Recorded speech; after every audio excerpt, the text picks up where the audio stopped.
Bila je sva plava, znači sva naduvena, pale u nesvest. Posle toga je uzeo da je tuče, da je osvestio. Prema istraživanjima koje su sprovedena na teritoriji cele Srbije, dakle svaka druga žena je izložena nekoj vrsti psihičkog nasilja, a svaka treća žena je izložena nekoj vrsti fizičkog. Uzeo benzin, kanister, to je čega se ja sjećam. I odmah od glave mi počeo ovo. I odjednom počela sam plamen. Ako vidite grad u kome niko ili veoma mali broj jesu prijavljeni, znajte da tamo porodično nasilje cveta. Kako mi ja sam bila potpuno svesna kad ušla u sobu. Niti je to mene zabolelo, ništa. Samo setila sam recimo da se onako malo gubim, neka magla pred oči i ja sam mislila da znam da je on pucao u mene. To sam odlično svesna, jer ako ja umirem. Međutim, đavo nisam umrla, nego... 2016. godine u porodičnom nasilju ubijeno je 25 žena i 3 devojčice.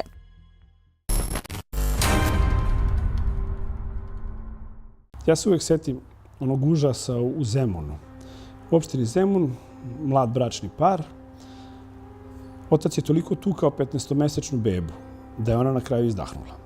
Sad, on je to radio u kući. On je to radio u kući koja se ne nalazi u Deliblatskoj peščari, već se nalazi u urbanom naselju Zemun. Da li je moguće da komšiluk, baba i deda, da niko nije čuo krike 15-mesečne bebe koja umire od batina? Nemoguće. Da li je to neko prijavio? Nije. Država je 23. novembra usvojila zakon o sprečavanju nasilja u porodici.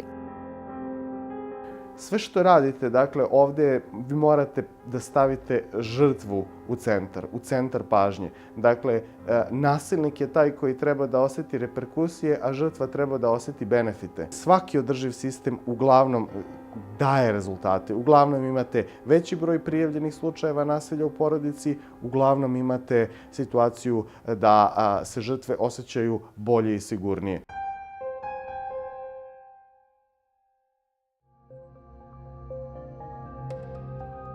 Novi zakon će, smatraju tvorci, smanjiti nasilje između supružnika, ne samo zato što će država reagovati kada se ono dogodi, već u buduće i kada samo postoji sumnja.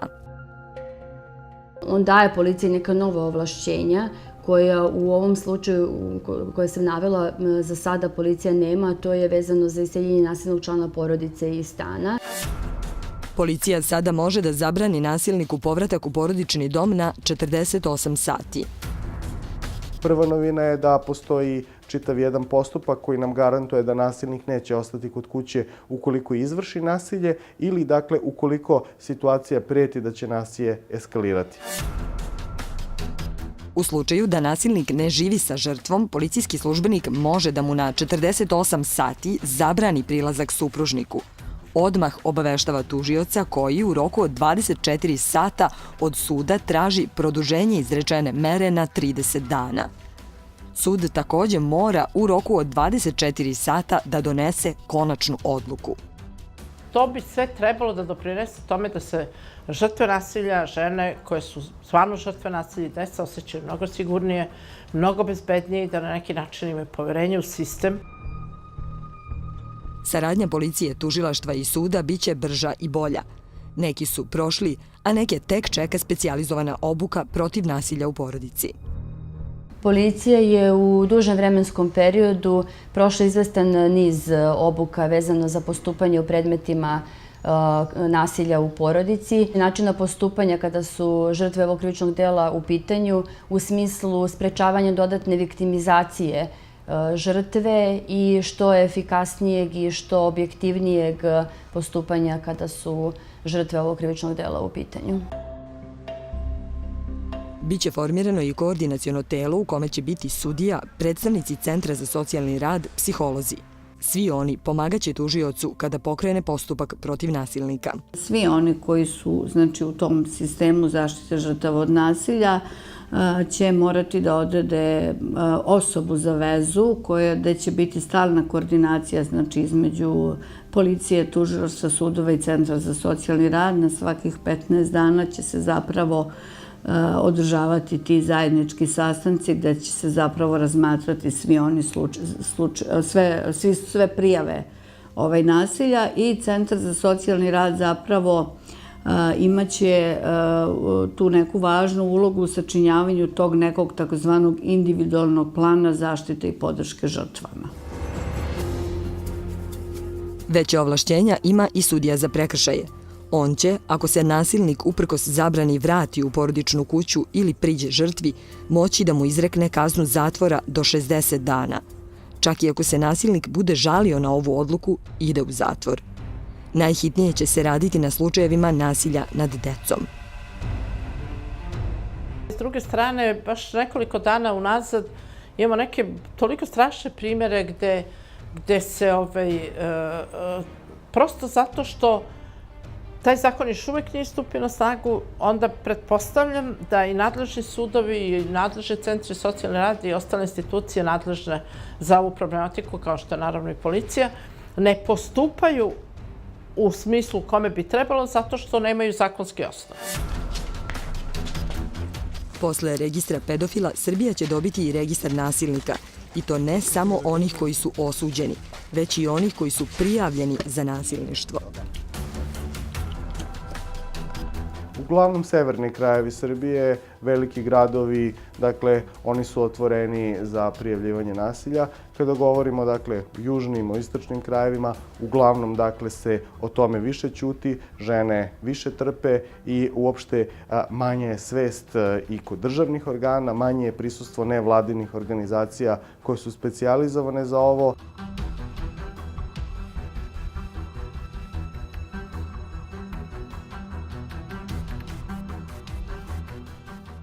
Bilo kakvo nasilje po meni ne treba da se toleriše, apsolutno. Prijavili biste? Odmah. Ne, nisam ništa čula. U mom okruženju takvih nema. A da li biste prijavili kada biste čuli da nema? Sigurno bih. Ja lično ne poznajem, ali sam čuo. Ali ima negdje u vašem okruženju da znate da je takav slučaj?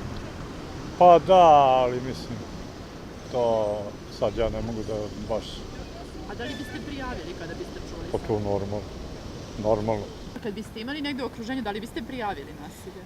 Pa da vam nešto kažem, nisam sigurna u to, ne zato što ne bi želela žrtvi da pomognem, nego upravo iz onoga, ne znam ko je tu kriv. Da li zaslužuje žrtva, da li svakako nasilje nad ženama je nedozvoljeno, niti obrnuto.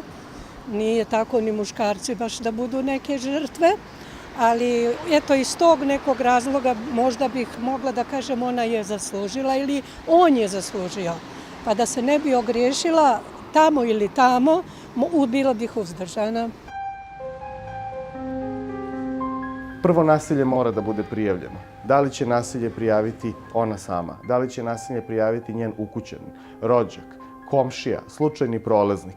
Dakle, to je za nas u ovom trenutku nebitno. Kampanju, dakle, radimo da bismo imali upravo i tog prolaznika koji reaguje i komšiju i tako dalje. Međutim, onog trenutka, dakle, kada je nasilje prijavljeno, policija će izaći na teren. Ipak, ako odgovorno lice, državnoj instituciji, policiji ili tužiocu odmah ne prijavi nasilje, ne reaguje na prijavu ili je opstruira, bit će kažnjeno novčanom kaznom od 50.000 do 150.000 dinara. Stvar koju bih pomenula u vezi sa tim zakonom koja je važna jeste uvođenje evidencije. Dakle, evidencija da svaka institucija ima zabeležene prijave nasilja u porodici i da oni između sebe mogu da koordinišu i razmenjuju tu vrstu evidencije. Dakle, mi trenutno u Srbiji nemamo evidenciju o svim slučajevima nasilja u porodici i nemamo evidenciju o svim slučajevima ubistava žena, dakle, kada je reč o femicidu. Dakle, koliko je ukupno žena ubijeno, ne zna niko.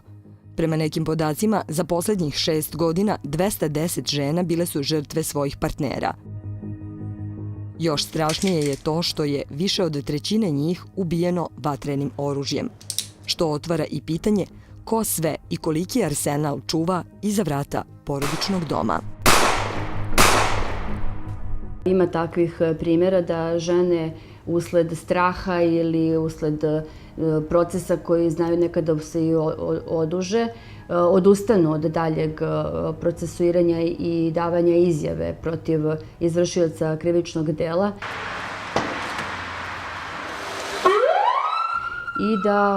Ali to često navode u domovima zdravlja, da povrede su u stvari nastale usled pada ili pada na stepeništu ili u kupatilu ili gde već i kako mogu da se zadobiju neke vidne povrede.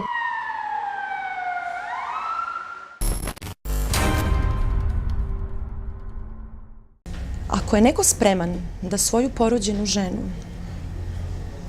koja je pre 7 dana izašla iz porodilišta, udara pesnicama u glavu, da li je tu potrebno, da li je potreban tu bilo kakav komentar?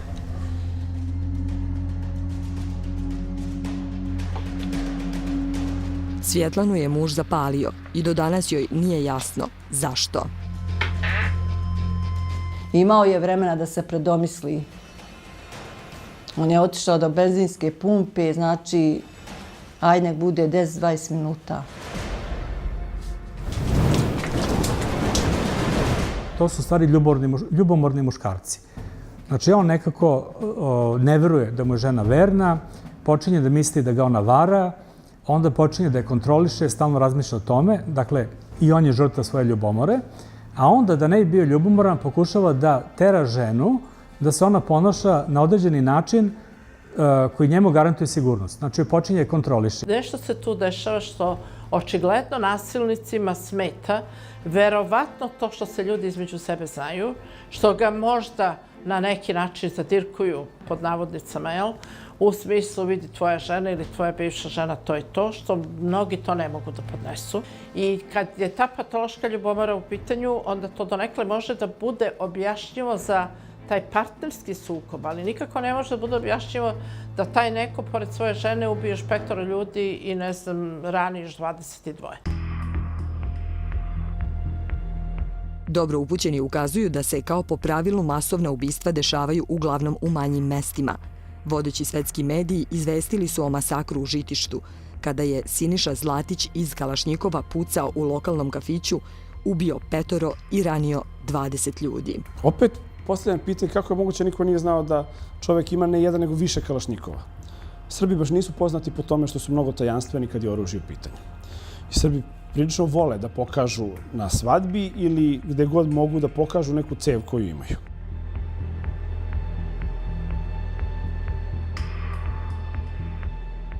Jako mi je neobično da niko u Žitištu nije znao da pomenuti, mislim da se gospodin zove Zlatić, da nije znao da ima oružje. Ni njegova porodica, ima brata, ima oca, nisu znali da on na tavanu drži oružje. Nije znao niko da drži oružje.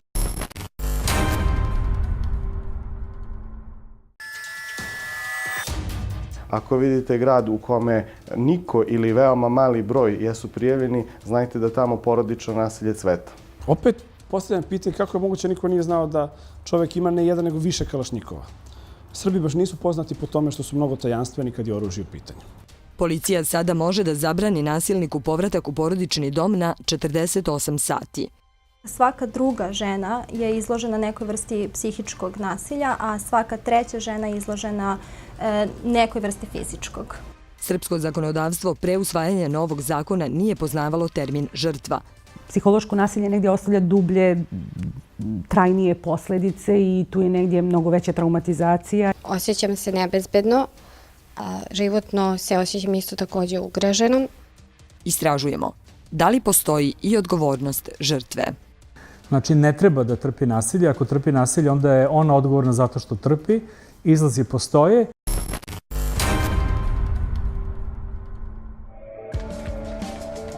Svedoci smo da često ni modrice nisu dovoljne da nasilnici budu kažnjeni. A šta je sa ožiljcima koji se ne vide? Kako njih dokazati?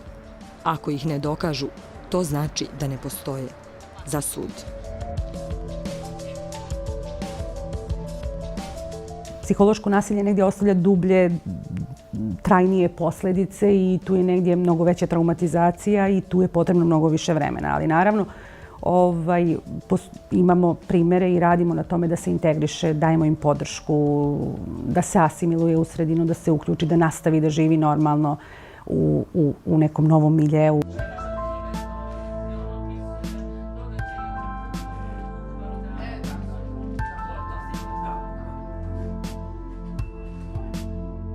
Sonja, već si 2-3 dana ovde kod nas. Kako si? Kako se osjećaš?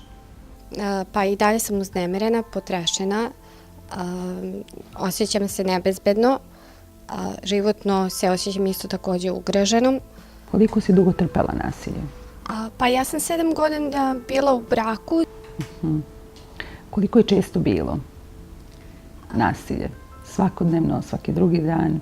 Pa psihički maltene, da kažem, bilo svaki dan. Svaki dan su bila neka pitanja gde ćeš, s kim ćeš, kud ćeš, gde si krenula, vidi kako si se obukla, šta sad radiš, kako ideš s tim da se vidiš, s kim se dopisuješ. Prvo je počelo psihičko nasilje da bude, pa se na kraju to i završilo fizički. Mi ćemo da te podržimo i da se viđamo redovno i da se konsultujemo i sve uz to što treba što ti bude bilo potrebno. Novi zakon predviđa da će državne institucije pomoći žrtvama. Da i država reaguje ne samo kada je u pitanju krivična procedura protiv nasilnika, već dakle da i to koordinaciono telo i drugi državni organi i ustanove mogu dakle da brinu o žrtvi. Ako je ona ekonomski zavisna, hajde da joj pomognemo da pronađe za početak bilo kakav posao. Dakle, da ona zaista osjeti podršku od društva i to u svakom segmentu. Bilo da je taj segment policija, javno tužilaštvo, Centar za socijalni rad, Nacionalna služba za zapošljavanje. Ma kako to zvučalo, stručnjaci ipak upozoravaju da, bez obzira na to koliko su nezaštićene, žrtve nisu mala deca i ipak imaju deo odgovornosti ako ne urade ništa, da zaštite sebe i svoju decu. Odgovornost žrtve je u tom nekom smislu što je to njen život i ona treba da uradi nešto kako bi sebe zaštitila. Znači, ne treba da trpi nasilje. Ako trpi nasilje, onda je ona odgovorna zato što trpi. Izlazi postoje. Jedan od najcenjenijih psihologa u regionu kaže da neko neće postati žrtva jedino ako ode, posle prvog šamara. Dakle, smatramo da onog trenutka kada neko nekoga udari i taj pređe preko toga, da su napravili jedan psihološki ugovor po kome je dozvoljeno toj jednoj strani da tuče drugu. Dakle, jako je važna reakcija kada se pojavi prvo nasilno ponašanje i ako osoba koja je protestovala zbog toga nije zadovoljna, onda to jeste razlog da se prekine odnos i da osoba prestane da se nada da će taj da se promeni, sazri i da odustane od nasilja, jer to se u praksi jako retko dešava samo od sebe. I poznate ličnosti u Srbiji, ali i u svetu, baš kao i javnosti i nepoznate žene, više puta su bile žrtve nasilnika. Za njihove suze sigurno čuje veći broj ljudi. Da li je onda i njihova odgovornost veća? Upravo to. To je bio jedini moj motiv, ali nisam ja ciljano otišla kod novinara i to sve ispričala. Bukvalno su mene novinari pronašli na jednom dešavanju. Bilo je vrlo spontano. Pitanje je, jer to je bilo nekoliko meseci nakon i godinu dana nakon Sigurne kuće. Ja sam se već negde smirila psihički. Pitanje je da li bih i tada progovorila da se tu nisu našli novinari. Verujem, proći će, još ima nade. Iza ovog osmeha samo sam se sakrila. Vreme novu snagu daje mi da od tebe pobegnem. Iza ovih usana uzdah mi se otima. Više ne plašim se ničega, jer za ljubav ja sam stvorena. Iako mnogi to verovatno ne znaju, pesma koja je Srbiju predstavljala na Euroviziji govori upravo o ženi koja je žrtva nasilja.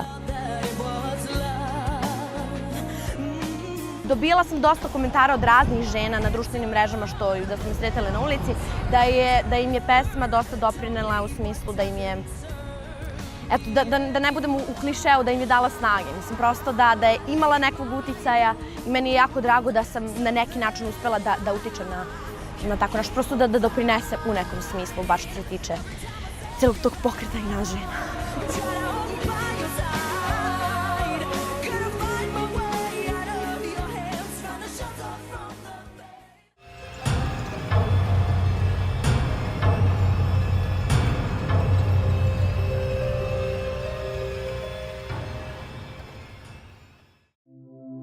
Nasiljem u porodici smatraće se i nečinjenje određenih porodičnih obaveza, na primjer zapuštanje maloletnog lica. Takođe negde predviđa nova krivična dela, kao što je proganjanje, kao što je obljuba. Imate primjere, i to nažalost ni malo usamljene ili malobrojne, primjere nasilja prema starijima. Po pravilu, to rade najbliži srodnici. Od ekonomskog nasilja, kada im se oduzme pravo da raspolažu svojom penzijom, pa do fizičkog nasilja. Jako je teško i jako je bolno, ali nekada i to mora jednoj starici da prizna da je zlostavlja sin ili unuk.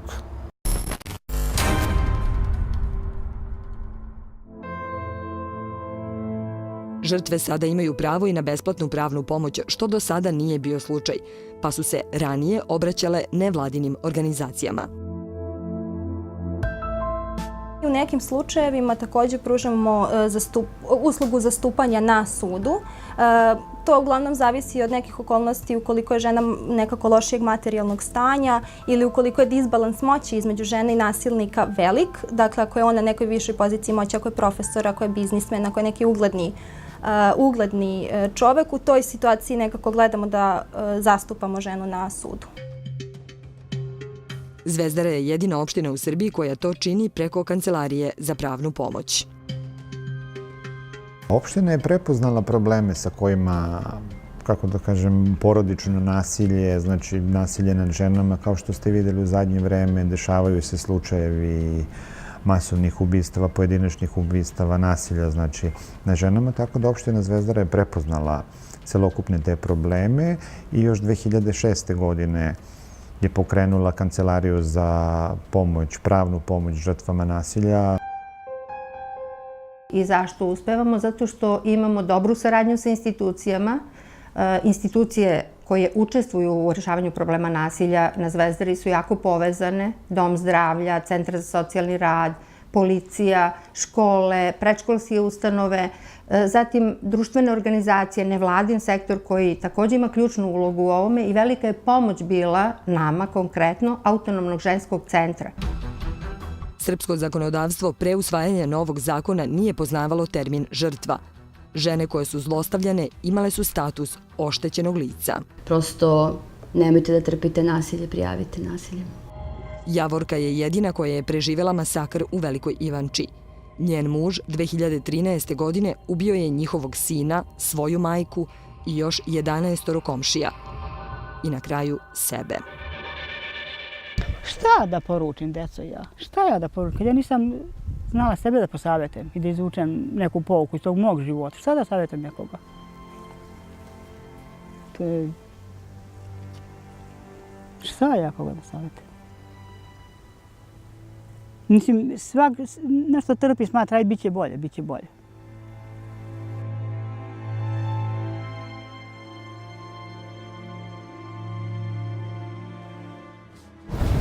Svjetlanu je u beogradskom naselju Batajnica muž polio benzinom i zapalio. Pa svim ženama poručujem, ako osjete i vide neki tako incident, bolje je na vrijeme da se raziđu ili ljubomoru ili tako alkohol ili ako maltretiranje to, bolje je na vrijeme da se raziđu nego da se desi to. Nažalost, sve više nasilja nad ženama i djecom.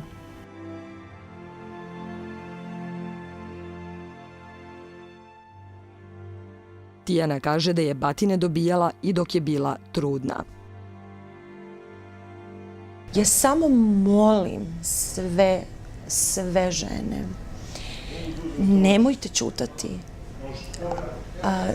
Nije sramota trpjeti nasilje. Ne. Nemojte ćutati. Zovite policiju, vrištite, nek vas čuju komšije. I nemojte ostajati u braku ako imate probleme.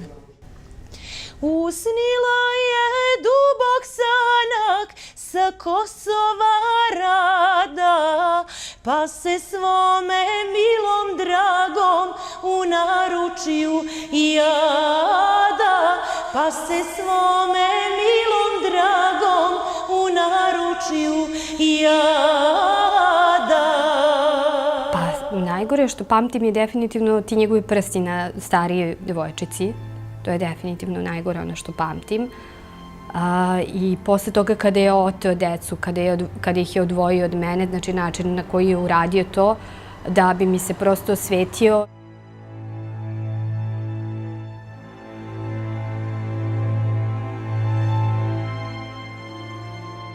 Posle višegodišnjeg zlostavljanja Oliverinu majku ubio je Oliverin otac pred gostima na krsnoj slavi. To smo pronašli posle njene smrti u fioku gde su krpe za suđe. Tu smo pronašli svesku. Evo, to je savjet svim ženama sveta koje trpe nasilje, jer to pričam iz iskustva svog života. Knjiga je ispovesti pokajanja jedne napaćene žene. Zaljubila sam se na prvi pogled u čoveka koga nijedna žena ne bi mogla izdržati. Od prvog dana braka on je pio u velikim količinama i bio je mnogo nasilan. Majku je tukao samo zato što govoreći mu: sini, strezni se jednom u životu, da te majka vidi samo jednom treznog. Sada imam 60 godina i sama se pitam kako sam još živa. Dok me tuče, ne smem ni da pitam ni zašto me tuče. I uvijek sam se nadala doći će bolje vreme. Verovali ili ne, to nikad vreme nije došlo. Zato i pišem sada ovo da olakšam dušu i da savjet ženama dam da nema bolje sutra kod takvih ljudi.